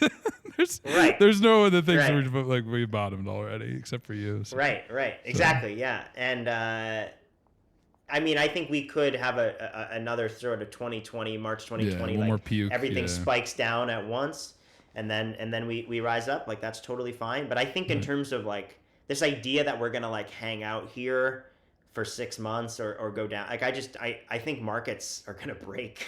I think they already broke. One way or I mean, one the way or dollar's the other. at 113. You know, it's just insane what's happening, and we talked about it at the beginning. So, I mean, what happens next? Like right now, the U.S. dollar has all the leverage over like the whole world. It's crazy, dude. It's just also over leveraged against itself. And so whenever that comes to roost, we'll see positive price action. In my opinion. Last year, right? If you had said, Zach, inflation's gonna rip. Yep. And the best thing you can do is long dollars and sell all your assets. I'd have been like, dude, what? But that's actually what's been the best performing trade year to date.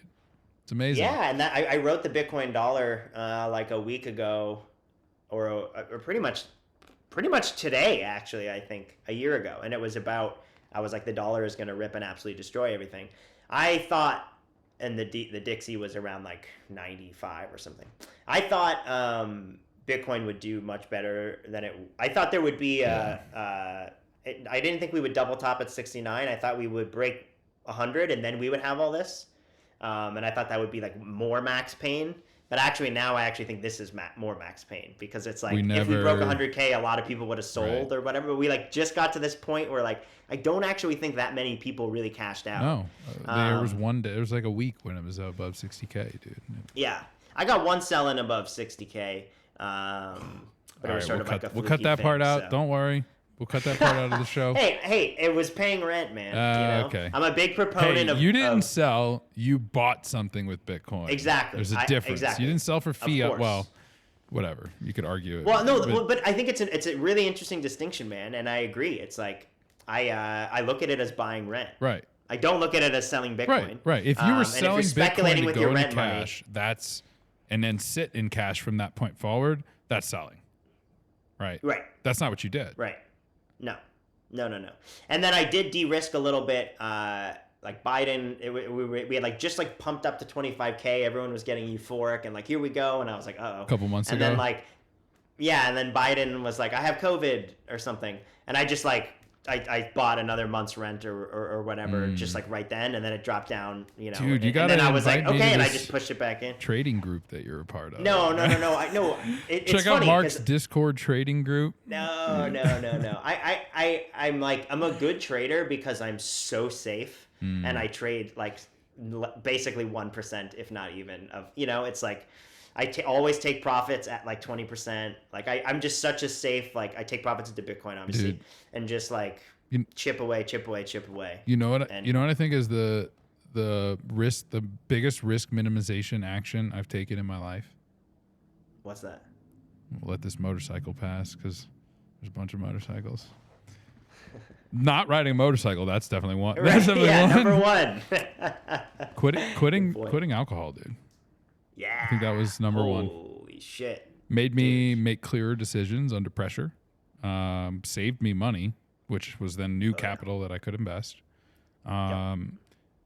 Gave me more control over my, I want to say emotions, but like I found myself not like spending as much money on like hedonic things. Like I wouldn't go and like be like, screw it, you know, like I'm just going to do it. Yeah. Like, I would like actually have like a little more self-control and discipline. Self-discipline, I think that can help in that way. And then I just stopped going out like and spending money on like $10 beers and like all this crazy crap that like I never needed to do. And man, you know, it like I had a couple injuries. I got in a bike crash when I was drinking. Like I've slipped a couple times. Like, dude, it's incredible. Like, we talk about risk, like, dude, financial risk is just one thing, right? Like you can always make more money, especially in fiat, right? Like you can never get like your life back or like, you know, irreversible mistakes. And that was one thing. Like, or your time. You know? Dude, how much wasted time do we just how much wasted time do we literally not even remember? Right. You know, how many good experiences do I not remember? Like that's the sad part. It's like you know, and I'm speaking for myself, but like in the past, like when I was younger, speak for me too. Like, very similar. Like, I would go and like, all right, tonight's Saturday night, like I want to have a great time, and like I would get messed up, as a part of the process of having fun, and then I wouldn't even remember the time whether I had fun or not, and then there's that like anxieties, like did I say something bad? Like what did I, you know, how much money did I spend? Totally. Like, dude, waking up feeling like crap, without remembering and not when remembering. you went to bed or some, you know, that to me it's like losing your agency, you know. It's like they call it spirits for a reason, and it's just like never heard that, but it's like it's like you're not there really, and especially, you know, and there's other things that are you know, very adjacent to alcohol that are around it often that for me I was struggling with for sure. And I think it was really funny going like, you know, instead of, you know, like I used to, you know, work and we would go, you know, party and go to the bathroom and whatever. And I went from doing that to like, I would have my phone up on my bar, on my well, had the chart up, and when I'd see like a huge dump, I would like run to the bathroom and smash buy with my cash from the night before instead of like buying a bag of drugs or whatever. Right. It's just kind of funny the way that it changes your perspective. It gave me purpose and hope. Yes, dude. Which you so need much. to be able to make change. Dude. If you don't believe that you can change anything, why would you? Or if there's no reason to change. Totally. That was, dude. I quit drinking in 2020, and I had already had Bitcoin, and I had tried to like quit drinking before and like relapse several times, and truthfully, like same. it wasn't until like I had a reason to hope for something in the future, because that was what gave me like, okay, I want to take care of myself because I want to be able to live through this hyper Bitcoinization moment. And when I'm 80 years old, say, I saw it and you didn't. And you can go check Value Stack episode 23 with Mark Goodwin and see the proof, unless YouTube took us off of here because of censorship, We'll see if we can withstand the test of time on YouTube. We'll find out. But no doubt. It's like I think so, brother. I think we got some canonical things building here. So yeah, man. Yeah, no, that's cool shit. No, that's really cool, man. I appreciate you sharing, and I know we've talked about it before, and sort of how we even like connected in this space. Right. That's exactly. I think like I saw the pin, and that's I think that's how we first before you worked at Bitcoin Magazine. Long before. I think maybe like I'm trying to think of who introduced us, but somebody told me something about you and I think Kit. Was it Kit? Did. Yeah, and who is Bitcoin Magazine? So she's got an orange. She's got one of the. When you sent those, I gave her one too. The orange the pin projects, man. Yep. It's yeah, man. And then obviously a big shout out to Sam of Lightning Store, who is selling the Bitcoin only. You can only get them via Lightning on the Lightning Store, and then we take all the proceeds at the end of the quarter, and we donate it to. So far, we've donated it to OpenSats.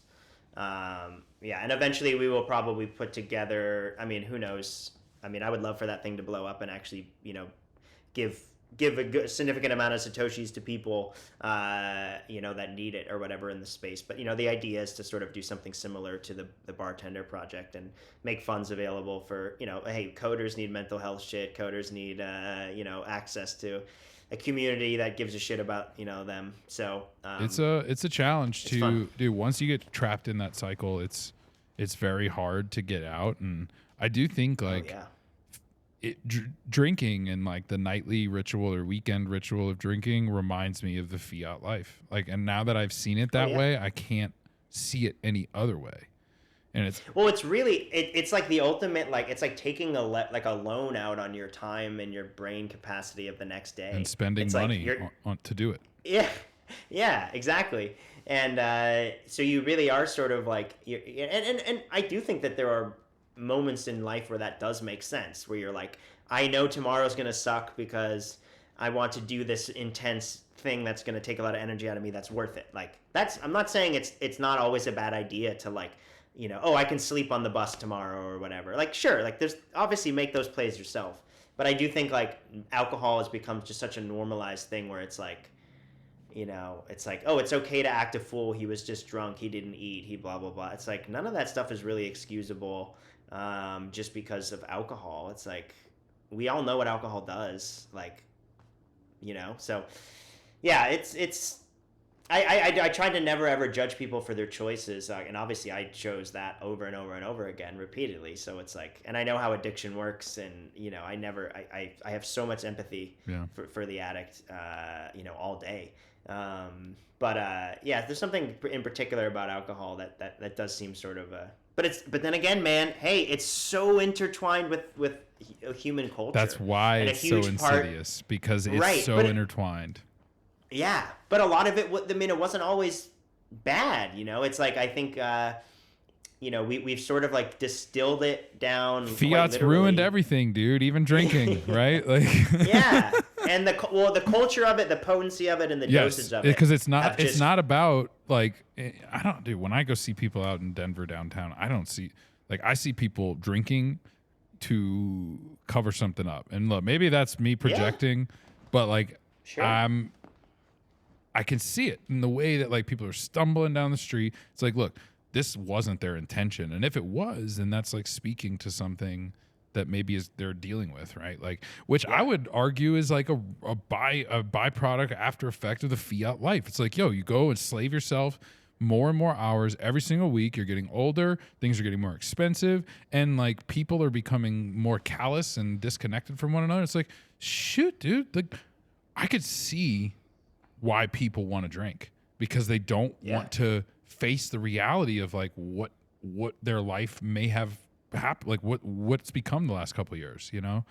And 100%. I mean, but and that's like where I was, and then I was like, okay, well, I'm at a like crossroads. Like, is this like, screw it, this is it forever? Like, this is it, this is me, this is how I'm going to be, or can I use this and be like, no, this is like a reason to change? Because I saw that in so many of my peers. It's like we would just like text Friday afternoon. It's like, yo, let's go to the bar. Like, which bar are we going to? And it was like, it became life. And like, that was the thing to look forward to, man. And it's a trap, dude. It's a trap. Yeah, totally. And I mean, especially like it was a workplace environment hazard almost, you know? Yeah, you worked in it. What did you like learn about yourself working at bars? Like, cause I'm sure you've. Oh man. Yeah. I mean, I got I don't know if we'll be able to focus here, but I have no tattooed on my pinky. Oh, really okay. Coming out, it's kind of there. Learned that you got to say no sometimes to say yes to other things, right? And that was an important thing. Like, you know, really just learning. You know, the trade-offs and the risk-reward benefits of, doing a bunch of drugs, you know, many nights a week or drinking. And I include drinking in that, right? It is a drug, yeah. Yeah, and, so, I learned so much and about other people. I mean, being a bartender, it's, you know, the thing that I enjoyed about it was the social aspect. Right. And I was someone who took it on very, like, seriously in the sense of, like, I was like, I'm not going to do fake stuff because that will actually burn me out more. So I'm going to be as real as possible with everybody, which worked so well for a bit and then became like really like heavy. And just going to work was tough. And just like, then you everyone expects you to be like that all the time. And then you like literally like regulars and people coming in, and it's like, you hit me on a night where I was able to give you this like, you know, ridiculous service because of this and whatever, and then that becomes the expected thing, and they come into your bar because they know that you party with them and they want to like come to that experience, but it's like, oh, I've done that the last 3 nights. And so it became like I actually got really burnt out. I worked at, you know, a couple really high volume places in the Bay, and I've met probably more people than most humans have and had actual interactions with like more people than humans were ever supposed. Like, I've met more people than a human was ever supposed to meet. Let's put it that way. But what did they say? Like, you only can remember like 200 people at any given time. Like, your brain only has enough space for like 200 people. I believe that that's probably true for most people. I would say that like I worked really hard because I was naturally bad at it, at like remembering people's names and orders and all this stuff. Number one. I think at my peak there, man, I had so many balls in the air of like things I was holding.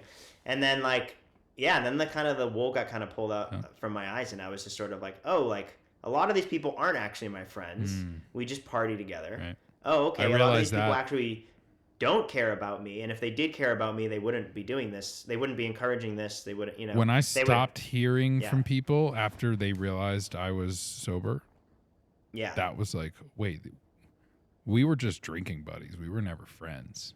Yeah. Because like they don't know anything about my life other than that I liked to drink. And then what a sad what a hollowing kind of realization that was for me. And really, like, dude, there were so many things in 2020 where I was like, is this like re-examining, you know, all of life and like how I was living, what I was doing. So, you know, as much as like the pandemic like sucked, it was like, I'm thankful that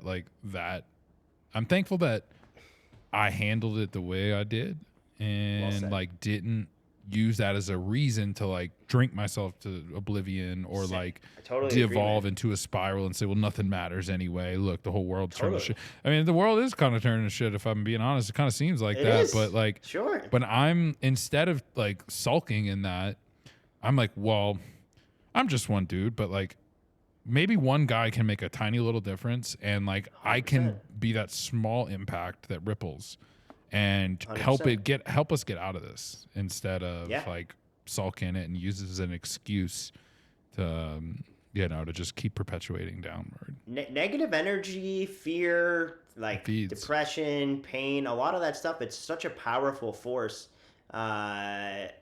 you know, to channel change. You know, if you can really handle that, and a lot of people can't handle it.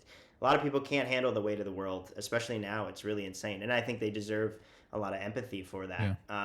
But yeah, man, all you can really do is change. Like, you know, we think the world is a really messed up place because people, you know, risk the future for the now. And then how often do we do that as individuals? How often are we guilty of the same things that we are very upset at these like elites and these leaders who are doing to us? How often do we do that to each other? How much are we upset about bad communication and corruption and bad intentions? And how often do we do that to each other? And it's like, yeah, I mean, how can you channel that negative shit into, you know, like fear is a man's best friend in a lot of ways. And, you know, I think learning through the bar industry, you know, seeing what was real and what wasn't, what was left when the storm finished blowing over and being like, oh, actually my core group is much smaller than I thought.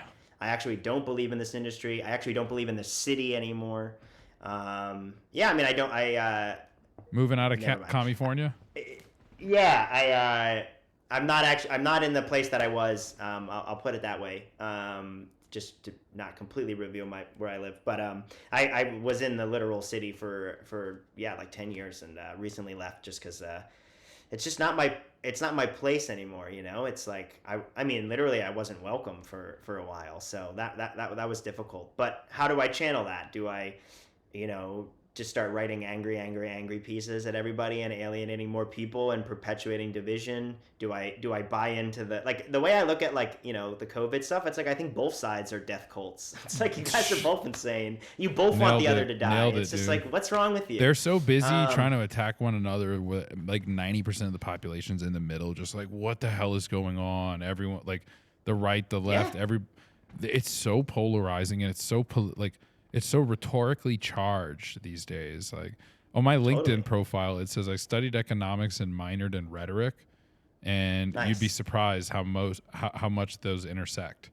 100%. And the rhetorical side is just, and it's become rhetorical content about money now. It's like inflation's transitory. Oh, inflation's here. Oh, we've got to take the hammer on inflation now. And it's like, oh, it's out of control. Like it's semantics and rhetoric.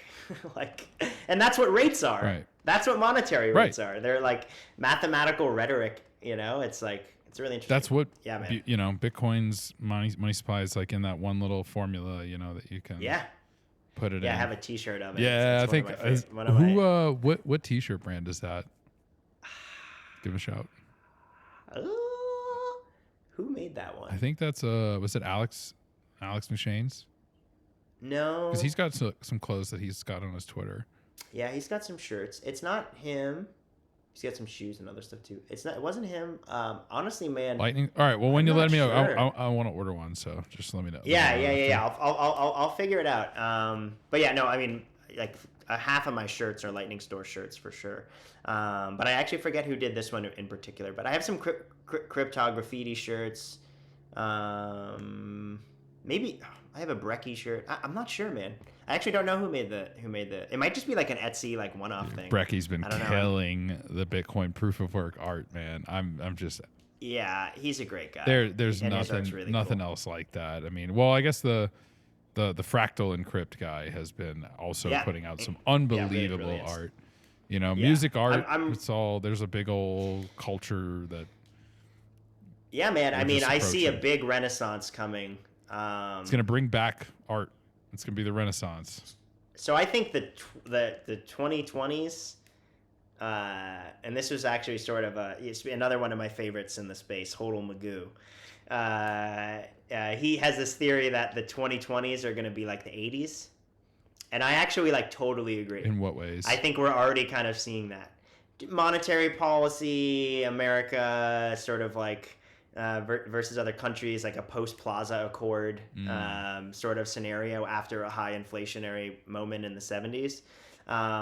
In which case, I think this will be a really interesting, weird end of decade. And then once we sort of flop over to the 2030s, like that's going to be like the 90s are going to again. be crazy, dude. It's going to be because hopefully, right? Like there's going to be a whole monetary switch. I mean, no matter what, it has to happen.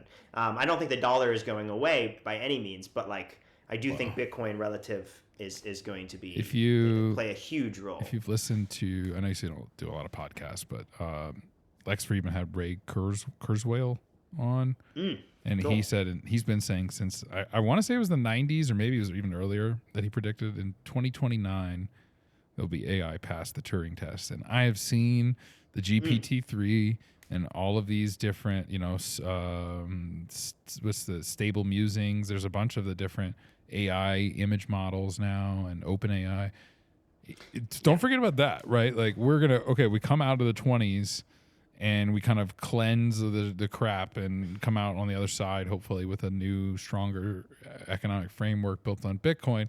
And then just in time for the singularity to occur. And we start fusing our brains with computers in some like haptic way where like...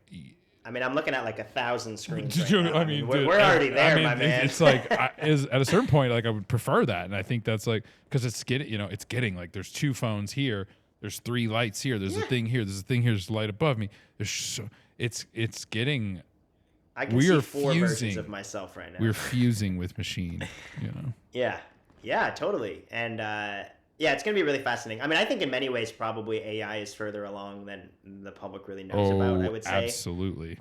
And I think in a lot of ways we're probably seeing that in like some of the weird like hyper polarity of the culture and like how fast things move and whatever. It's like we don't really know what AI moderation of social networks and things are really doing. It's going to be interesting. But I do think a lot of people shit on machine learning and say that it's never possible and all this stuff. I say it's an inevitable conclusion. And in many ways, like human rhetoric is sort of humanity. And it would be really interesting if we could like preserve human logic within a system that could actually live beyond the biology. I think is really interesting because we are just mathematical. We're computers we're salts and electricity in our brains at the end of the day, minerals and electricity. It's no different than a microprocessor, right? So that the idea that a conscious being can be aware that can be aware of its own termination, inevitable. Yeah. That is I listened to the podcast, maybe this was the same one, but he talks about like, is that good or bad? And it's like, well, on the one hand, it's like an extremely motivating force because it's like you don't have forever, right? So you better get your ass up and do it now. Yeah. But it's also can be a little paralyzing, and it's also kind of like sad because it's like, dang, you spend all this time consuming and meshing and like assimilating information to create these like beautiful like things, and then like it's all gone. But I don't know that our generation will be that. I think if we live to like 80 or 90, I'm not saying I want to. I'm just saying that there may be technology there to live in some kind of way forever. 100%. I don't know. Maybe that's hell. Maybe that is truly hell. Is like living forever. But and there's some really interesting people I've talked to in this space about that. Like this idea of, because there's a lot of like kind of like transhumanist stuff in the cyberpunk space, and like Hal is frozen and maybe come back and see if they can revive his keys out of his brain or whatever. It's like I think that stuff is really interesting. It's very like Pharaoh like, almost. It's like, is that why we preserved bodies? Really fascinating shit. So yeah, man, Bitcoin's a hell of a drug. It's a fun time, and AI is gonna change the world so much. So it's gonna be interesting to see. The one hard fork that I think we will have is when quantum computing breaks SHA-256. We'll we agree to might it. have to upgrade that, and then there is an inevitable hard fork. The overflow, it's- integer overflow. yeah, That's even right. sooner. Maybe, Yeah. maybe not. We'll see at the rate that technology 2039. So mark your calendars, fellas. But Yeah, interesting stuff. well, dude, we ripped for just about almost 2 hours here, man. This has man. been fun. We covered magazines and digital. We talked about sobriety. Yeah. We talked about Oh man. learning about yourself through your work, censorship, sovereignty, music. Oh man, we covered a lot here. So I'm gonna have my work ahead of me.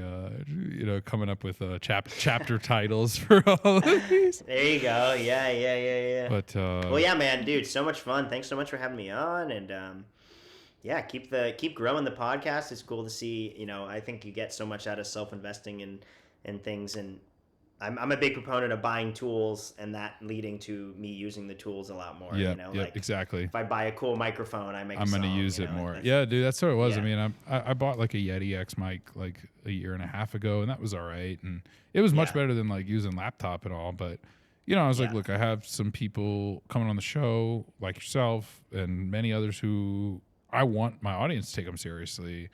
And if I don't take it seriously with like an equipment or like, Well said. it's like, look, it's what you don't speak necessarily verbally, but it's your effort shows a lot about your character and what goes into it. 100%, So man. we've got a pin project. Where do our listeners find the pin? You can find the pin at the lightning.store if you want to use Lightning, get an orange one. You can find it at thep.in, the pin with a dot between the P and the I. My website is Mark Goodwin with a dot between the W and the I. Same style. And then, of course, subscribe to Bitcoin Magazine print. And follow me on Twitter at MarkGoodwin_IN. Yeah, man. Thanks so much for having me on, man. Such a pleasure. Mark, it's been awesome, man. Well, next time we get you on the show, we'll do it in person. We'll get like the whole. Yeah. I've got brother. another one of these mics so that we can. I love it, man. We can do it. it. Next time I'm out there, we'll do it for sure. Well, Denver's not too far, so. No, I'll be there. Well, thanks again, Mark, and this has been episode 20 something. I think 23 of Value Stack. We'll see you in The post. Jordan year, I love it. Thanks so much, brother. All right, see you, man.